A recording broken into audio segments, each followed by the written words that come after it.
Bonjour à toutes et à tous et bienvenue pour cette nouvelle vidéo. Retour sur une vidéo embarquée, parce que oui, il faut bien reprendre le boulot. On va commencer par l'information essentielle aux États-Unis.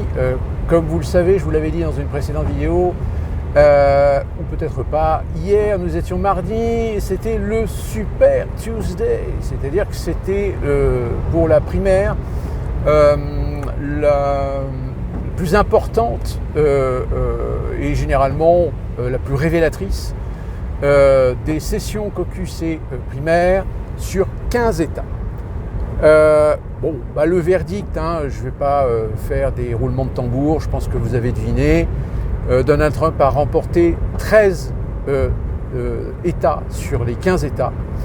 Et ce matin,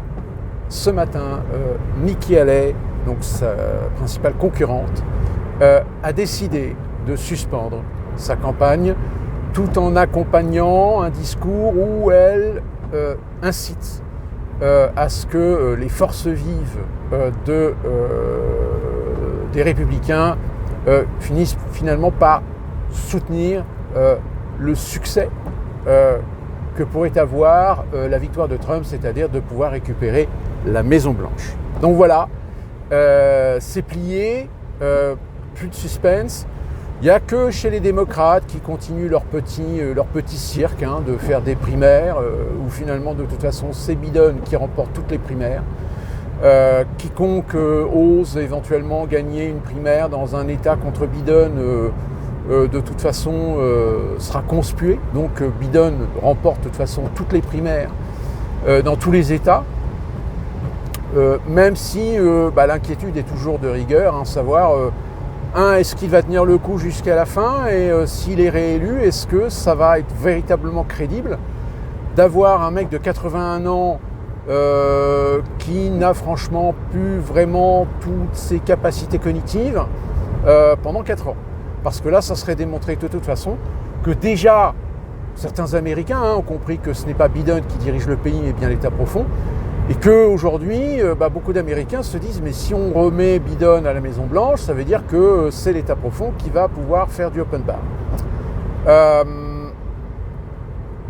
Donc voilà, je pense que là, le scénario qui se profile le plus probable, c'est une confrontation donc Trump-Biden, sauf, encore une fois, et je le répète, si un événement impromptu, imprévu venait à arriver pour empêcher Joe Biden d'être aligné pour la présidentielle. Autre petite info, souvenez-vous, je vous avais fait une petite vidéo sur la rumeur comme quoi peut-être que Michelle Obama pourrait éventuellement remplacer Biden au pied levé pour la présidentielle.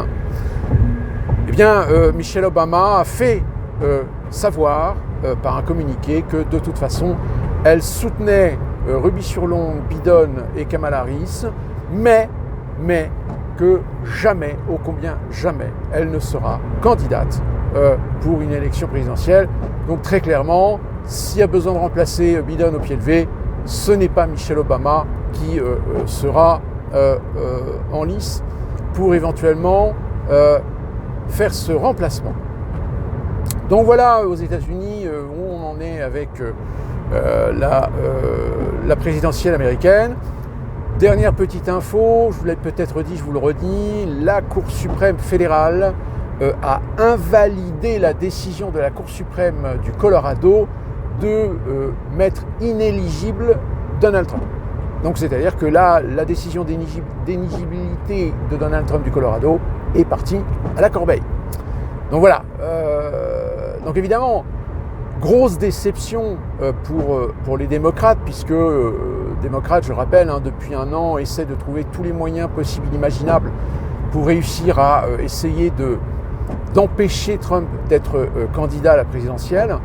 Or là, même si des procès sont déjà aboutis avec des condamnations à coût de millions de dollars, etc., ça ne l'empêche d'autant plus pas que l'invalidation de la Cour suprême, de la décision de la Cour suprême du Colorado, tout simplement repose sur le fait que le Colorado a pris cette décision sur un procès d'intention, c'est-à-dire sur le fait que Donald Trump, pour eux, était convaincu que Donald Trump était l'investigateur ou tout du moins le complice des événements du 6 janvier 2020. Alors que, aux yeux de la loi, aux yeux de la réglementation, aux yeux des institutions américaines, il n'y a, à l'heure actuelle, il y a des procès, mais il n'y a pas de condamnation. Il n'y a pas de verdict qui a été donné qui stipule que Donald Trump est reconnu coupable de complicité ou d'investigateur des événements du 6 janvier. Donc du coup, comme je vous l'avais dit, de toute façon, les cours suprêmes qui mettaient une inéligibilité sur Donald Trump le faisaient par procès d'intention, le faisaient par conviction et non pas ne reposant pas sur une condamnation concrète qui définit une complicité de la part de Donald Trump sur les événements du 6 janvier. Donc, vous voyez, il y a quand même aujourd'hui des Américains dans les institutions qui commencent à se rendre compte que finalement, peut-être que les dés sont jetés et que certains commencent à vouloir protéger leur cul en se disant si jamais Donald Trump est élu, moi j'ai pas envie de sauter. Et ça commence. Ça commence avec quand même une info qui est quand même pas négligeable aux États-Unis. Alors, il y a quand même le New York Times qui en a parlé.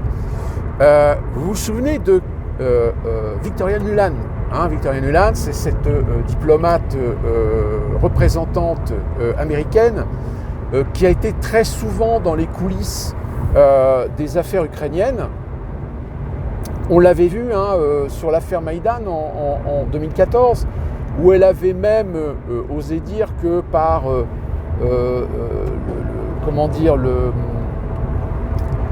l'hésitation, la tergiversation de l'Union européenne, ça a fini par l'énerver. Elle a dit de toute façon l'Union européenne qu'elle allait se faire foutre. Vous vous souvenez Sauf que la dame, elle est toujours là. Elle est toujours là, elle est toujours dans l'actif. Elle a même été récemment à Kiev pour aller faire son petit discours. Sauf que là, on a appris que la dame va partir à la retraite. Alors évidemment, partir à la retraite, communiqué officiel, éloge de sa carrière, etc. etc. Sauf que c'est assez surprenant. Et ce qui a soulevé la question, c'est pourquoi ? Pourquoi tout d'un coup, cette dame décide de partir à la retraite, ou tout du moins, dans les milieux informés, on est plutôt sur l'idée qu'on l'a mis à la retraite.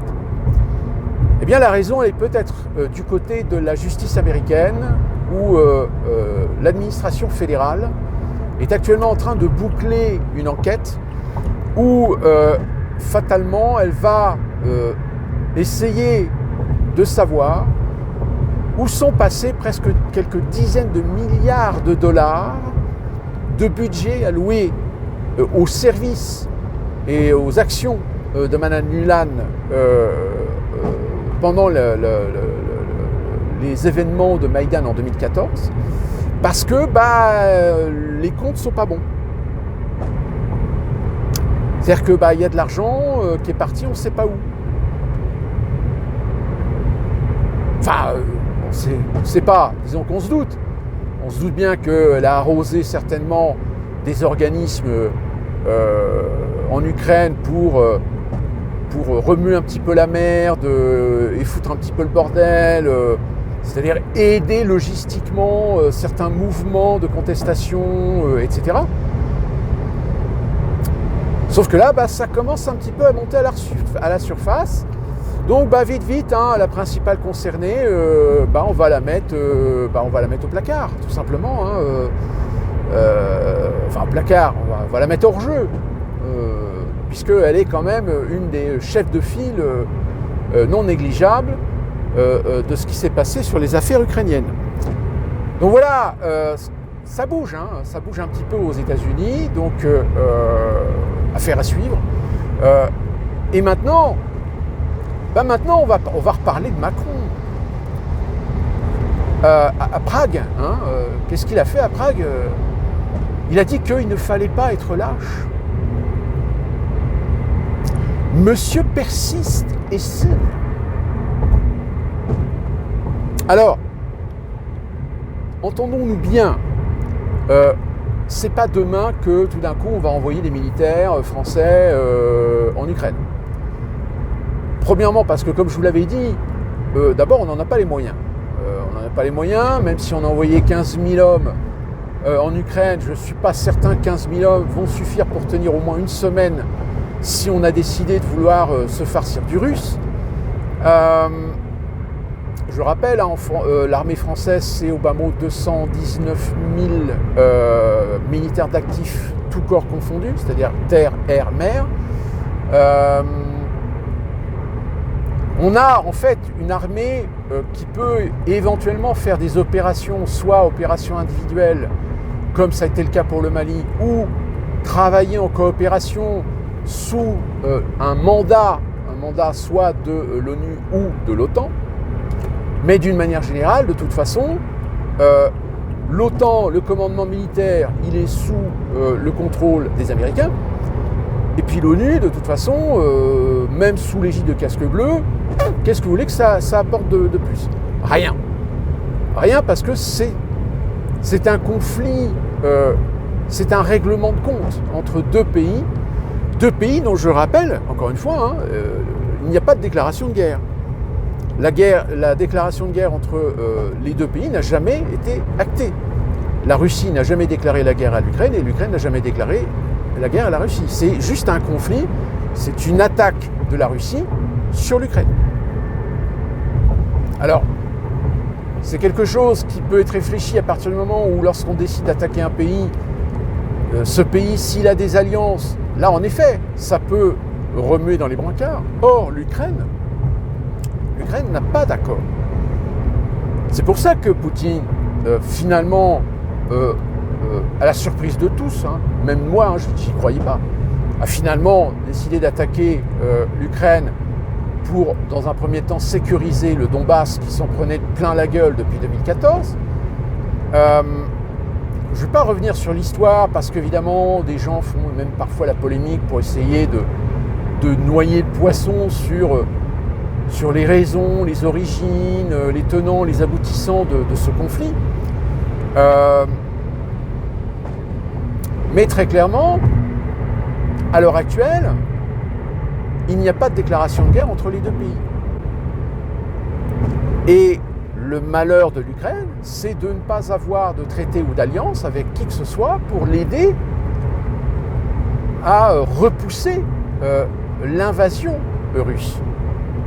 Alors c'est pour ça qu'aujourd'hui on est des co-belligérants, c'est-à-dire qu'on aide indirectement l'Ukraine en envoyant de l'argent, en envoyant du matériel, en envoyant des conseillers, en payant des sociétés de sécurité privée pour envoyer des unités internationales. Un peu comme ce qui s'était passé à l'époque avec la guerre civile en Espagne. La guerre civile en Espagne, il n'y avait pas d'interventionnisme, il n'y avait pas d'engagement militaire proprement parlé allemand, américain, français ou britannique, mais on a envoyé des soldats aux côtés des forces d'un côté comme de l'autre. Donc à partir de là, on est en effet dans une situation de statu quo, puisque même le soutien occidental, quel qu'il soit, ne permet pas de faire progresser les choses. C'est-à-dire qu'on est, on est dans une guerre qui est fixée. C'est-à-dire qu'aujourd'hui, comme je vous l'avais dit, la Russie est aujourd'hui dans une position, s'est mise dans une position défensive.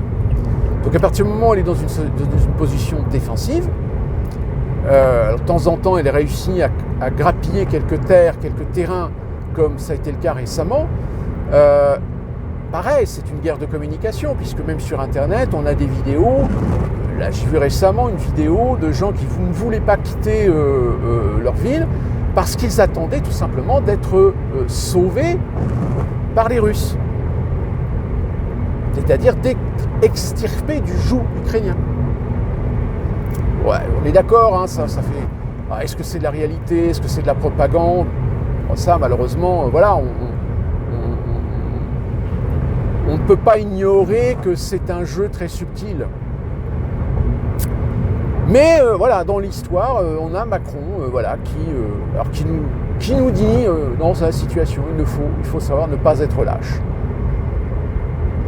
Et c'est ça qui est génial en fait avec Macron, c'est qu'il dit des choses, c'est-à-dire c'est des sous-entendus, c'est des interprétations avec un emballage, c'est jamais précis, c'est jamais dit ouvertement, c'est jamais dit directement, c'est suggéré, c'est il faut être, il se peut que nous puissions être, ça serait bien que nous puissions être, il est possible que nous pourrions envisager l'idée que, c'est ça Macron, c'est jamais oui c'est bon j'ai décidé on y va, non, de toute façon il le sait que tout seul il ne peut pas y aller, il peut pas, la France n'est pas équipée, la France n'a pas les moyens humains et matériels, et par rapport à ça il y a certains internautes qui font remonter à la surface l'article 4 je crois, d'une loi qui a été votée il y a maintenant plusieurs semaines, voire quelques mois.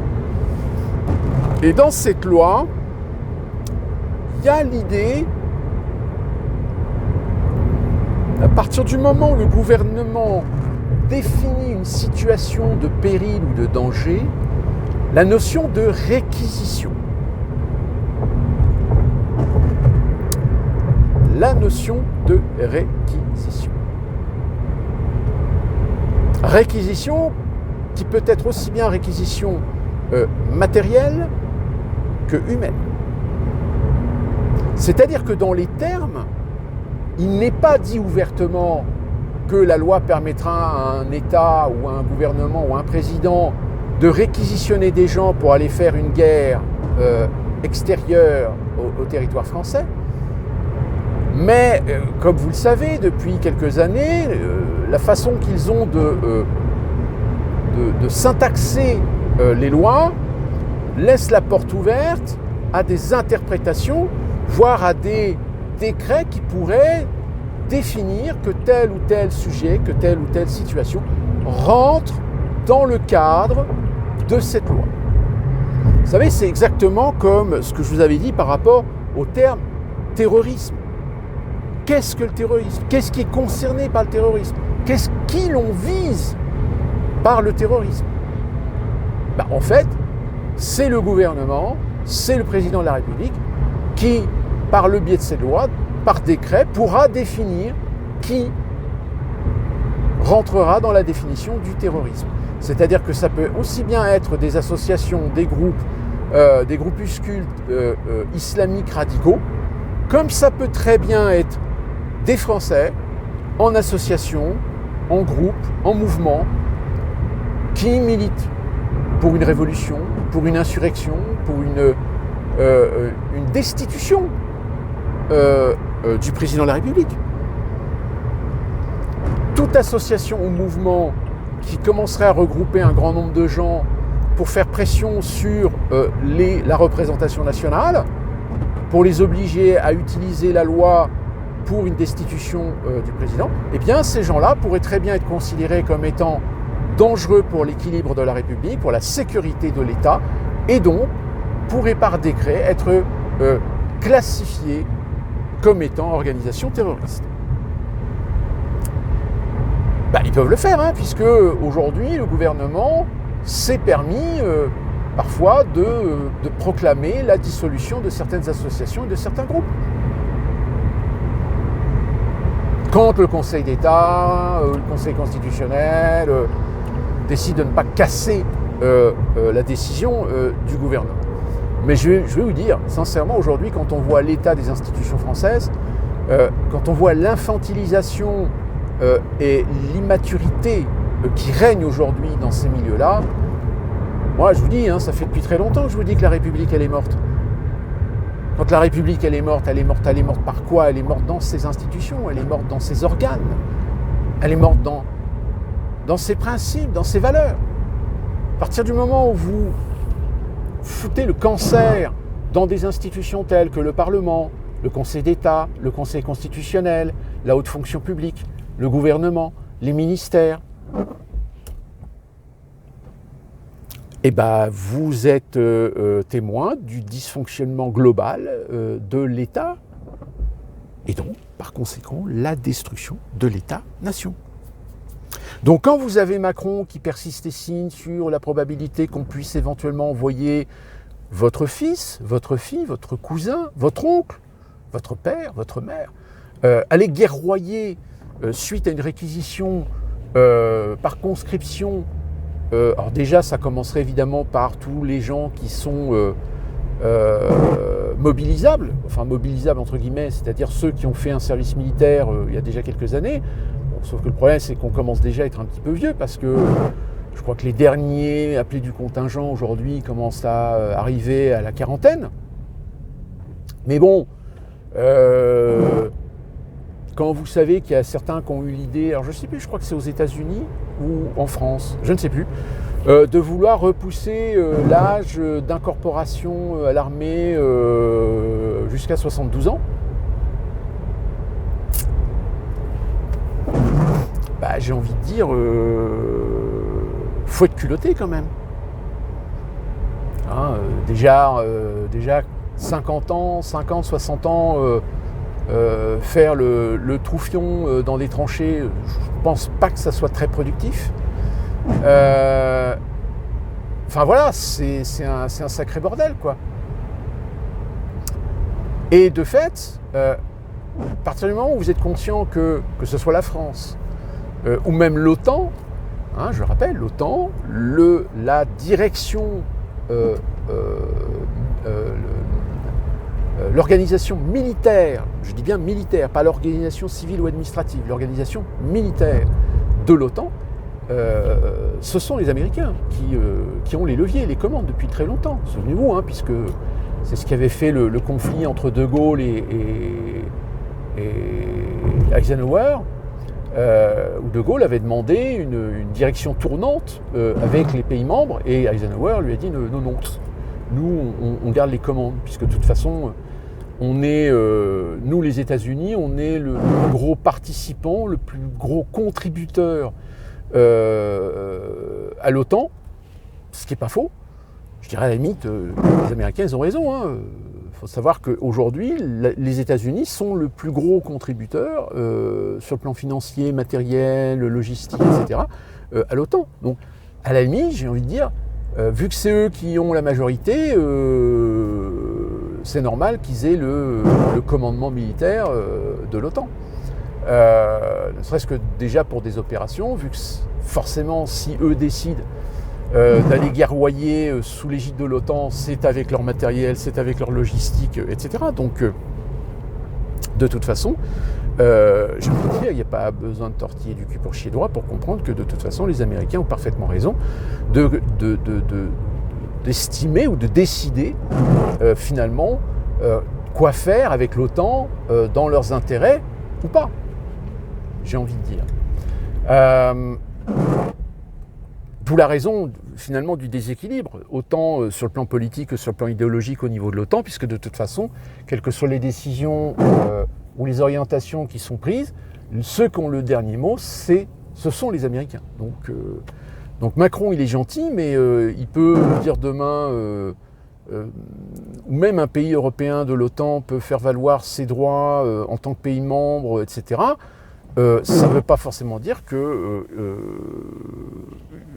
leur demande ou leur requête aboutira de façon quasi certaine. Puisque les conventions même de l'OTAN, c'est pareil, c'est des usines à gaz, il y a des conditions, il faut un vote de majorité, etc., etc. Donc c'est un peu compliqué. Donc en fait, en réalité, Macron est en train de s'amuser tout simplement à détourner l'attention. C'est-à-dire que sur un non-sujet, qui est un sujet, je dirais, collégial, il en fait un sujet personnel, d'opinion personnelle, pour tout simplement effacer le fait que sur le plan intérieur du pays, sa politique, sa crédibilité, son image sont complètement à zéro. Parce que là, les agriculteurs, hein, on n'en parle plus, hein, mais je vous rappelle quand même que là, l'Union européenne vient de signer un accord de libre-échange avec le Chili, et puis un autre pays, je crois. Donc le Mercosur, de toute façon, le Mercosur, les agriculteurs, vous allez l'avoir dans le cul bien profond. Et quand je dis bien profond, c'est bien profond. Hein? Et d'ici là, que vous repreniez le pavé, qui plus est, les Jeux Olympiques, ben, je peux vous dire que de toute façon, les Jeux Olympiques, vous allez voir, ils vont tout faire pour comment on dit déjà? Bunkériser? Enfin, tout ce qui va être, tout ce qui va recevoir des manifestations, enfin des événementiels ou des compétitions sportives dans le cadre des JO, vous verrez que ce seront des zones qui seront tellement sécurisées, tellement bunkerisées que de toute façon, il ne se passera pas grand-chose, je pense. Par contre, les Parisiens, ils vont t'emmerder parce que s'il y a des grèves, s'il y a des contestations, des manifestations, etc., c'est eux qui vont être en première ligne. Même apparemment, la cérémonie d'ouverture qui doit avoir lieu sur la Seine, normalement, il y avait une partie comment on appelle ça, des abords de la Seine, des quais de Seine, qui pouvaient accueillir du public gratuitement. Hein, le peuple peut assister. Eh bien, apparemment, ils ont réduit de moitié la proportion pour augmenter en fait la capacité des VIP.